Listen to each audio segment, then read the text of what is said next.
Good morning, students.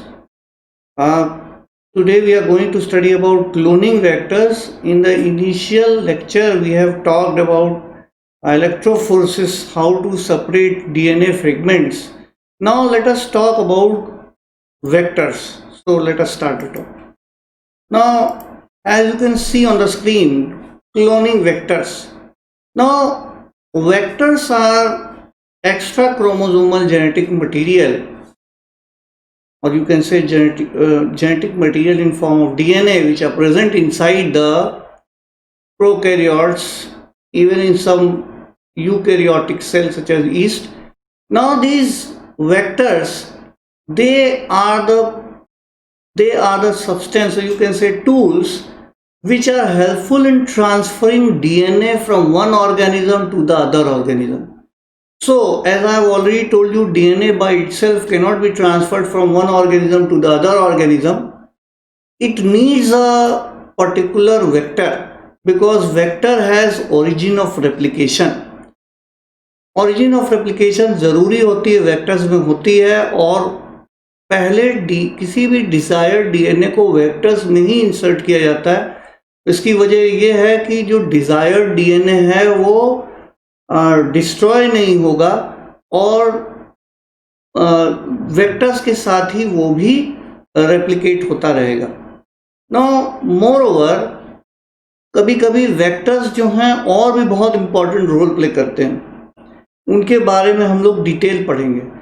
Late me tell you, vectors can be of many kinds. जो सबसे important vectors हैं उनको या तो प्लाज्मिड्स बोलते हैं या बैक्टीरियोफेजेस बोलते हैं. प्लाज्मिड्स बहुत इंपॉर्टेंट वेक्टर है. Now vector can have high copy number, and high copy number is desirable also. The reason behind it is that if the vector is having high copy number, then if you insert your desired DNA inside it, your desired DNA will also multiply as the vector gets multiplied. So that is the reason why high copy number is desirable. Now let us first of all talk about features of cloning vectors. जो vectors हम लेते हैं उनके क्या important features होते हैं, किस base पे हम वेक्टर का सिलेक्शन करते हैं. क्योंकि वेक्टर एक टूल है, आपके किसी डिजायर्ड डीएनए को एक ऑर्गेनिज्म से उस ऑर्गेनिज्म में पहुंचाना काम होता है उसका, जिसमें उसकी ज़रूरत हो, जिसमें आप चाहते हैं कि जिस ऑर्गेनिज्म में वो चेंज आ जाए उस डीएनए की वजह से, तो वो काम है वेक्टर का. Now let us talk about कि उनमें क्या क्या खास बात होनी चाहिए किसी अच्छे वेक्टर में. It should have origin of replication. That is point number one. As you can see, origin of replication. Now second thing is that it should have a cloning site. Preferably only few cloning sites are required. Now it should have a selectable marker, and it should have a reporter gene. That is the thing which is required as such. Origin of replication होना चाहिए, cloning sites होनी चाहिए, selectable markers होनी चाहिए, reporter gene होनी चाहिए. ये feature होते हैं क्लोनिंग वेक्टर्स के. Now let us talk about, first of all talk about cloning sites. हम वेक्टर को सिर्फ कट करते हैं with the help of restriction endonuclease enzyme in order to open up the vector, क्योंकि हमको उस वेक्टर के अंदर डिजायर्ड सीक्वेंस, या यूं कहें कि डिजायर्ड डीएनए इंसर्ट करना है, यानी कि डालना है. तो वेक्टर का साइज थोड़ा सा बड़ा हो जाएगा. हम वेक्टर के अंदर से कोई डीएनए का सेगमेंट निकालते नहीं है, बल्कि उसको सिर्फ खोलते हैं और उसके अंदर एक डिजायर्ड डीएनए का पीस इंसर्ट कर देते हैं. तो जाहिर सी बात है, वेक्टर का जो साइज होगा वो थोड़ा बड़ा होगा, क्योंकि उसका अपना डीएनए भी है, उसी में डिजायर्ड डीएनए भी है, और आपने उसमें से कोई चीज निकाली नहीं है. नाउ कभी कभी केवल एक ही रिकॉग्निशन सीक्वेंस होना चाहिए जहां पे रेस्ट्रिक्शन एंडोन्यूक्लियस एंजाइम उसको रिकॉग्नाइज करके कट करा सके, जहां पे आपको अपना डिजायर्ड डीएनए डालना है, यानी कि just to open up the vector. अगर वही रेस्ट्रिक्शन एंडोन्यूक्लियस एंजाइम का जो रिकॉग्निशन सीक्वेंस है कई जगह होगा वेक्टर के, तो बिना मतलब कई जगह पे वेक्टर कट होगा और उसके बाद डीएनए लाइगेज एंजाइम उसको जोड़ेगा, तो अननेसेसरीली कॉम्प्लिकेशन होगी. तो इसका मतलब यह है कि there should be only few sites at which the restriction endonuclease enzyme should open up the vector so that a required DNA can be fit inside it. Okay. Now origin of replication. This is very important. A vector should always have an origin of replication. That means अगर उस vector के अंदर आपने कोई desired DNA insert किया है तो वो डिजायर्ड डीएनए मल्टीप्लाई करे, ये इंपॉर्टेंट है। और ये तभी पॉसिबल है जब वेक्टर में ओरिजिन ऑफ रेप्लिकेशन होगा। ओरिजिन ऑफ रेप्लिकेशन का मतलब होता है वो डीएनए के सीक्वेंसेस जो वेक्टर के अपने रेप्लिकेशन में हेल्पफुल हो, और अगर वेक्टर खुद रेप्लिकेट करेगा तो उसके अंदर जो डिजायर्ड डीएनए का सीक्वेंस है वो भी रेप्लिकेट करेगा। And that is the reason why origin of replication is very very important.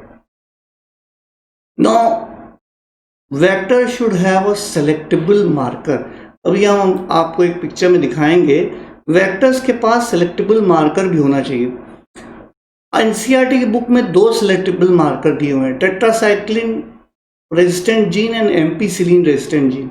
ये सेलेक्टेबल मार्कर ज़रूरी हैं। फॉर एग्जांपल आपने किसी वेक्टर में डिज़ायर्ड सीक्वेंस डाल दिया, डिज़ायर्ड डीएनए का सीक्वेंस डालने के बाद इंसर्ट कर दिया, इंसर्ट करने के बाद उस पूरे वेक्टर को along with the desired DNA आप चाहते हैं किसी होस्ट सेल के अंदर वो चला जाए, तो आपको ये कैसे पता चलेगा कि वो होस्ट सेल के अंदर चला गया जबकि आप उसको देख नहीं सकते?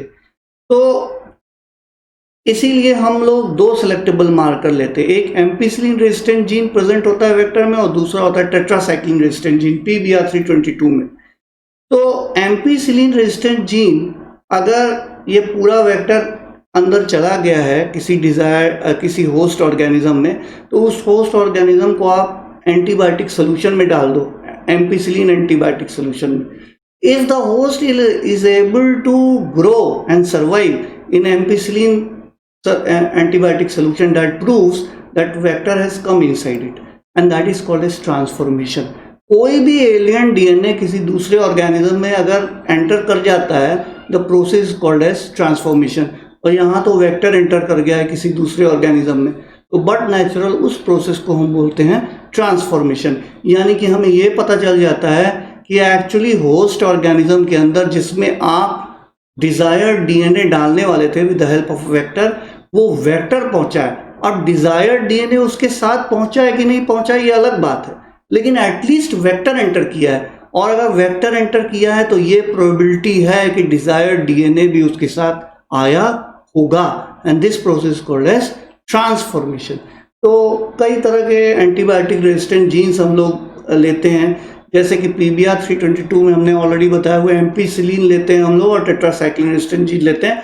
लेकिन उसके अलावा क्लोरेम्फेनिकॉल जैसा कि दिया हुआ है, कैनामाइसिन, ये सब भी हम लोग ले सकते हैं as a selectable marker. Now reporter genes कौन से होते हैं?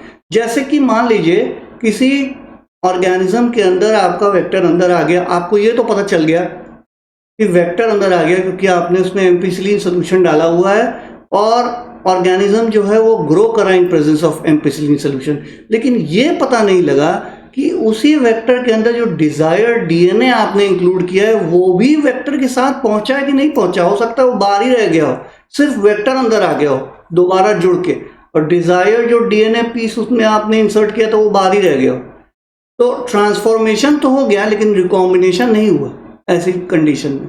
तो आपको रिपोर्टर जीन से पता चलेगा कि हाँ भाई ट्रांसफॉर्मेशन भी हुआ है, रिकॉम्बिनेशन भी पता हुआ है। और PBR322 में रिपोर्टर जीन होता है टेट्रासाइक्लिन रेजिस्टेंट जीन। आप पहले एम्पीसिलिन सोल्यूशन में रखो ऑर्गेनिज्म को, अगर वो एम्पीसिलिन सोल्यूशन में ग्रो कर रहा है तो इसका मतलब ट्रांसफॉर्मेशन हो गया, यानी कि वेक्टर अंदर आ गया होस्ट ऑर्गेनिज्म के। फिर आप सोल्यूशन बदल दो, एम्पीसिलिन सोल्यूशन की जगह वहाँ टेट्रासाइक्लिन सोल्यूशन रख लो, टेट्रासाइक्लिन एंटीबायोटिक सोल्यूशन। अगर होस्ट उसमें ग्रो नहीं कर पा रहा है तो इसका मतलब है कि डिजायर्ड डीएनए उस जगह पे आ गया है, यानी कि वेक्टर के अंदर डिजायर्ड डीएनए है। क्योंकि टेट्रासाइक्लिन रेजिस्टेंट जीन जहाँ पे है वहीं पे उसको कट करा के हम डिजायर्ड सीक्वेंस यानी डिजायर्ड डीएनए इंसर्ट कराते हैं। तो टेट्रासाइक्लिन रेजिस्टेंट जीन तो नॉन फंक्शनल हो जाएगी। तो ऐसे कंडीशन में अगर आप टेट्रासाइक्लिन सोल्यूशन डालेंगे तो होस्ट ऑर्गेनिज्म ग्रो नहीं करेगा, और ये इससे ये पता चल जाएगा कि एक्चुअली रिकॉम्बिनेशन हो चुका है। ओके, ये देखिए प्रोसेस है रिकॉम्बिनेशन प्लाज्मिड और ये दिया हुआ है ट्रांसफॉर्मेशन कैसे होता है ये बताया गया है इसमें। Now let us talk about homework assignment.